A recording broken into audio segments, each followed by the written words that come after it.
নৌপথের ঈদযাত্রার খবর জানাতে এই মুহূর্তে রাজধানীর সদরঘাট থেকে যুক্ত হচ্ছেন সহকর্মী শাহাদাত নিশাদ।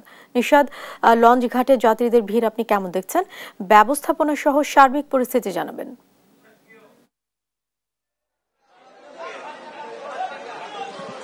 দুদিন পরে পবিত্র ঈদুল আজহা এবং সেই ঈদুল আজহার যে টানে সে টানে কিন্তু মানুষ রাজধানী ছাড়তে শুরু করেছে এর মধ্যে। এবং শুধু যে সড়ক পথ কিংবা রেলপথে নয়, আমরা দেখেছি নৌপথেও কিন্তু মানুষ একে একে তার গ্রামে ফিরতে শুরু করেছেন। এবং ঠিক আমার পেছনের ভিড় থেকেই আসলে বোঝার উপায় নেই যে মানুষ কি পরিমাণে আসলে গ্রামে যাচ্ছেন। এবং সেই সাথে যদি একটু বলে রাখি, বিশেষ করে চাঁদপুর, ভোলা, বরিশালের যে অঞ্চলের মানুষগুলো, সেগুলোই কিন্তু তারাই কিন্তু মূলত এই লঞ্চে যাতায়াত করে থাকেন বেশিরভাগ। এবং সেই তাদের কারণেই কিন্তু একে একে এখানে আসার তুলনায় যাওয়ার ভিড়টাই সবচেয়ে বেশি আমরা লক্ষ্য করতে পেরেছি। এবং আমরা যদি একটু জানিয়ে রাখি, আমরা এখানে যে তথ্য পেয়েছি, এখন পর্যন্ত 136টি লঞ্চ 11টা পর্যন্ত ছেড়ে গিয়েছে। এবং সেই 11টা লঞ্চে কিন্তু কয়েক হাজার মানুষ তাদের গ্রামে ফিরেছে। অন্যান্য যে বরিশাল লঞ্চগুলো সেগুলো বিকেলে ছাড়বে কয়েকটা, এবং ভোরেই কিন্তু কয়েকটা ছেড়েছে।